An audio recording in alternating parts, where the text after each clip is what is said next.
네, 본격적으로 이제 성막과 그 기구, 성구들을 만드는 대목이 남았습니다. 자, 어제 본문인 이 주일 본문을 잠시 거론한다면요, 성막 본관 전체에 대한 내용을 다루고 있습니다. 그리고 성막 본관을 덮는 그 덮개가 4가지가 있다고 하지 않았습니까? 그것에 대해서 다루어주고요. 또 성소와 지성소를 나누는 휘장이 있습니다. 휘장을 다루고 그 다음에 휘장에는 그 기둥을 4개를 세우는데 그것을 다루었습니다. 다시 말해서 성막 전체 그리고 본관을 다루었습니다. 그리고 이제 오늘 본문으로 오면은 성막 내부에 들어가는 성구들을 다루고 있습니다. 이미 여러 번 거론되고 있는 것처럼 성소에 들어갔을 때 북쪽에는 떡상이 있습니다. 남쪽에는 오늘 등잔대라고 기록되어 있는 이 금초대, 히브리어로 메노라가 있습니다. 그리고 성소의 서쪽에는 분향단이 있습니다. 그리고 휘장을 지나서 지성소로 들어가면은 법궤가 있습니다. 이것이 오늘 처음에 나오는 내용인데요. 자, 여러 번 다루고 있어서 핵심적인 내용들의 그 의미들을 살피겠습니다. 자, 이 전체적으로 핵심적인 의미는 무엇입니까? 이 성막 전체와 성소에 있는 성구들은 모두 우리가 신앙생활하고 있는 그 내용들을 의미하고 있다는 것입니다. 그리고 동시에 그리스도의 사역을 미리 나타내고 있습니다. 예수 그리스도의 그 속죄제물 되심을 이 성막을 통해서 미리 보여주고 있는 것입니다. 자, 그렇다면은 이 성물들 중에서 첫 번째로 떡상에 대해서 다루겠습니다. 자, 떡상은 무엇을 의미합니까? 우리 신앙생활에서 말씀을 의미하고 있습니다. 말씀의 떡을 가리키고 있습니다. 우리는 이렇게 새벽에 말씀으로 우리의 신앙의 기준을 다시금 잡는 것처럼 매일매일 말씀을 먹어야 하는 신자들입니다. 뿐만 아니라 우리가 말씀을 먹을 뿐만이 아니라 매 생각을 말씀으로 단속되는 삶을 추구해야 하겠습니다. 그렇게 함으로써 우리는 때때로 다가오는 이 죄의 공격을 능히 이길 수 있게 될 것입니다. 또 삶의 순간순간마다 필요한 지혜를 얻게 될 것입니다. 어제 이 김익두 목사님들 살펴봤는데요, 많은 것을 얘기할 수 있겠지만은 김익두 목사님의 신앙의 두 기둥은 하나는 말씀이요, 하나는 기도 생활이었습니다. 그처럼 말씀은 중요한 것입니다. 성경을 읽고 기도하는 것, 얼마나 단순한 신앙생활입니까? 오늘 우리 성소의 이 성구들도 그것을 가리키고 있습니다. 단순하게 정리된 신앙생활에 큰 힘이 있는 것을 우리 스스로도 경험하고 발견합니다. 자, 이 지성소 남쪽에는 금초대, 메노라가 있습니다. 7 금초대 이렇게 말할 수 있겠는데요. 자, 이것은 성령의 기름 부으심을 의미하고 성령으로 충만하여지는 것을 나타냅니다. 성령의 불이 계속해서 타오르는 것을 의미합니다. 신자가 어떤 신앙을 가지고 살아갈 것인가, 그 모형을 단순하게 나타내주고 있습니다. 자, 우리는 어떻게 살아야 됩니까?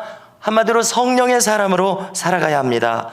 끊임없이 성령의 기름이 우리에게 공급이 되어야 되겠고요, 성령의 불이 타오르는 것처럼 끊임없이 우리 가운데 성령의 불이 타오르고 있어야 됩니다. 이것이 정상적이고 표준적인 신자의 삶이라고 이 지성소, 성소의 성구들은 이야기해주고 있습니다. 자, 오늘 내용에서도 분향단이 나오고 있는데요.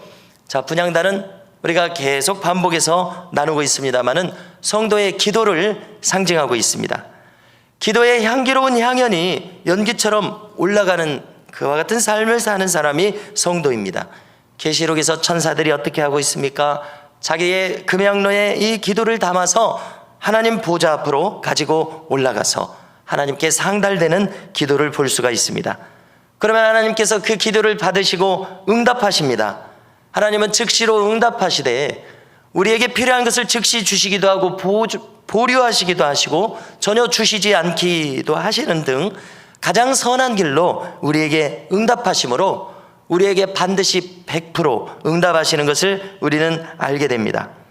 확실한 것은 무엇입니까? 하나님께서는 우리의 영육간의 형편에 가장 필요하고 가장 좋은 것으로 인도하신다는 이 확신이 우리 가운데 있기를 원합니다.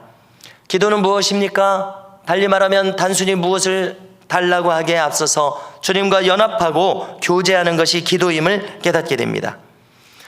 에덴 동산에서 아담과 격이 없이 이야기하셨던 그 교제와 연합을 회복하는 것이 바로 기도요. 우리가 신앙생활하는 것이 추구할 바입니다. 신락원, 낙원을 잃어버렸던 자가 복락원, 낙원을 다시 찾아서 주님과 연합하고 교통하는 것이 바로 기도입니다. 우리가 경험한 것은 우리가 충만한 은혜로 성령 세례를 받았더라도 우리가 기도하지 않으면 또 넘어지는 것이 연약한 인간인 것을 경험하고 있습니다. 우리가 기도하지 않을 때에 성령 세례를 받은 자도 성령 충만함이 사라집니다. 다시 죄에 넘어질 수 있습니다. 마귀가 주는 생각에 굴복할 수 있습니다. 여러분, 얼마나 우리가 이렇게 연약합니까? 이것의 해결책은 무엇입니까? 그것은 다시 기도하기 시작하는 것입니다. 사도 바울처럼 영으로도 기도하고 마음으로도 기도합니다. 그러면 다시 성령님께서 우리에게 찾아오셔서 우리를 충만한 은혜로 인도하십니다.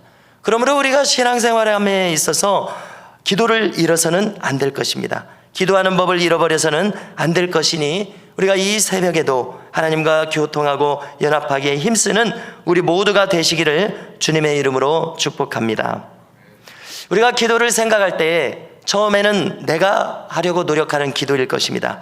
그 다음에는 하나님의 인도하심과 은혜에 사로잡히는 기도의 단계가 있을 것인데요, 이 이상적인 기도의 단계로 나아갈 수 있도록 우리 자신을 주님께 내어드려서 주님의 인도하심을 받는 그런 은혜가 우리 모두에게 있을 수 있기를 바랍니다.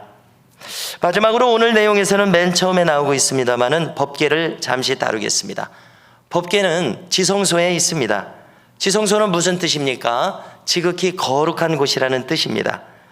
법궤 위에는 이 그룹천사 한 쌍이 있습니다. 그곳을 속죄소라고도 부르고 시은소라고도 부릅니다. 속죄소라고 부르는 이유는 무엇입니까? 대제사장이 들어와서 이제 대속죄일에 짐승의 피를 이 속죄소에 7번 뿌려서 온전히 우리를 속해 주실 것에 대해서 아뢰는 곳이 바로 속죄소입니다. 하나님의 죄의 용서하심이 임하는 곳입니다. 그래서 달리 말하면 시은소, 은혜가 임하고 자비가 임하는 곳이라는 뜻입니다. 특별히 이 속죄소, 시은소, 다시 말해서 법궤 위 그룹천사가 쌍으로 서로 날개를 마주하고 있는 이곳입니다. 바로 이곳에는 하나님께서 임재하셔서 오직 모세만이 들어오게 하셔서 모세와 대화하시고 응답하시는 곳입니다. 말 그대로 지성소입니다. 지극히 거룩한 곳이라는 뜻이고 바로 이곳은 죄를 버린 온전히 성결함을 요하는 곳이라는 의미입니다. 사도 바울이 이야기한 것처럼 깨끗한 그릇이 되었을 때에 이 보배이신 예수 그리스도를 담을 수 있다는 이야기입니다. 성령 하나님이 담겨질 수 있다는 이야기입니다. 그러므로 우리가 추구할 것은 지성소의 기도를 추구해야 함을 깨닫게 됩니다. 그러기 위해서는 우리가 어떻게 해야 되겠습니까? 오늘도 깨끗한 그릇이 될 수 있기를 원합니다. 금그릇도 있고 은그릇도 있고 큰 그릇도 있고 작은 그릇도 있을 때 쓰임받는 그릇은 금그릇, 은그릇 이런 기준이 아니라 깨끗한 그릇이라고 말씀하셨습니다. 그러므로 우리가 성결한 그릇이 되어서 지성소까지 나아가는 이 기도를 실현할 수 있기를 원합니다. 그곳에서는 하나님과의 연합과 교제가 이루어지는 곳이요, 하나님의 음성이 들려지는 곳입니다. 이 은혜로 나아갈 수 있는 놀라운 은혜와 축복이 우리 모두에게 임하시기를 주님의 이름으로 축원합니다.